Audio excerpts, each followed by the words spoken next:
Aspirant, wisdom पे आप सभी का फिर से स्वागत है। आज हम 7 AM to 9 PM daily quiz का क्वेश्चन नंबर 110 लेके आए। क्वेश्चन क्या बोल रहा है आपका? क्वेश्चन बोल रहा है आपका, समझिएगा ध्यान से। क्वेश्चन बोल रहा है आपका, water main 160 centimetre dia contains water at a pressure head of 200 metre. Take weight of water to be 1000 kg per centimeter square.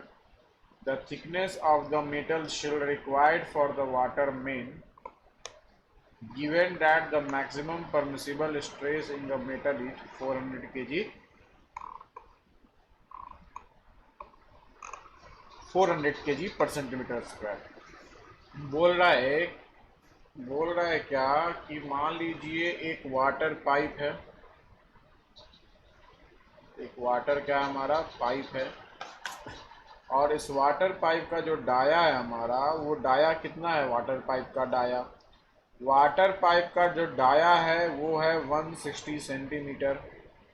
और इस वाटर में जो प्रेशर हेड है हमारा, वो 200 मीटर ऑफ वाटर है। ओके, 200 मीटर ऑफ वाटर है in terms of column of water. बोल रहा है क्या कि अगर आप गामा ऑफ वाटर जो ले रहे हैं वो ले रहे हैं 1000 kg पर सेंटीमीटर स्क्वायर। कैसे डेंसिटी दिया हुआ है, kg पर सेंटीमीटर स्क्वायर नहीं होगा, ठीक है ना। ये सेंटीमीटर क्या हो जाएगा हमारा, क्यू स्क्वायर बोल रहे हैं ना, पर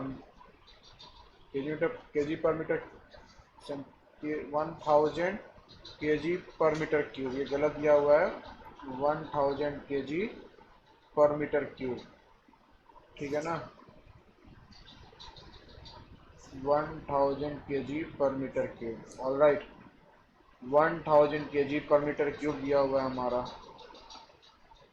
तो बोल रहा है क्या कि आपका जो मैक्सिमम परमिसिबल स्ट्रेस है हमारा, क्या है हमारा, जो आपका मैक्सिमम परमिसिबल स्ट्रेस है वो आपका कितना है, वो आपका 400 kg पर सेंटीमीटर स्क्वायर है।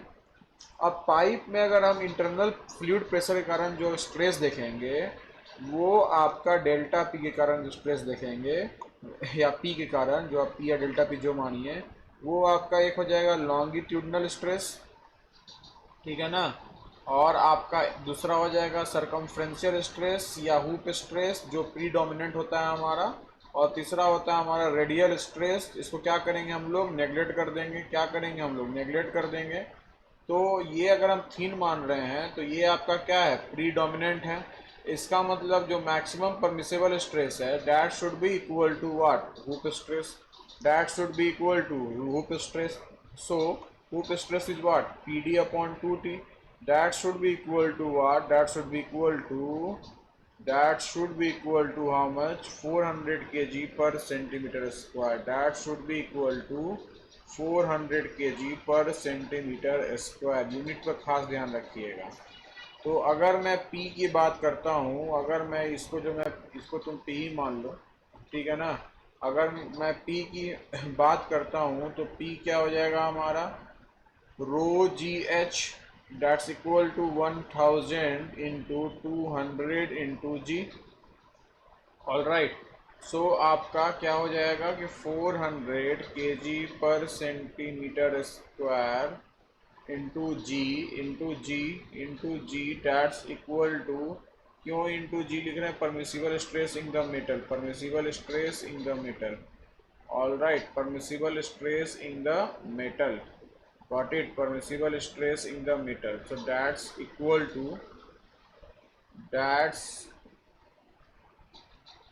टू, ठीक है ना। अब देखो ध्यान से, हमारा 400 जी नहीं आएगा, 400 kg पर centimetre square is equal to 20 kg पर सेंटीमीटर स्क्वायर, 20 kg पर centimetre square into 9.81 into 160 centimetre, क्योंकि थिकनेस के डायमीटर कितना दिया हुआ है, सेंटीमीटर 160 है हमारा।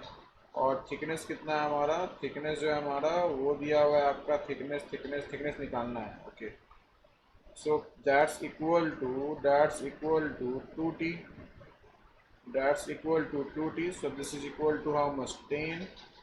Okay, this is equal to how much? 8.2 or 8.5. All right. So if I'm taking this approximately equal to 10, it means t is equal to how much? 4 centimeter. So this is your answer. This is your answer. So basically this is very basic questions. Just emphasize on the what units that you are writing. So don't do silly mistake in this type of questions. Okay. I hope you have got this. Thank you. Stay blessed.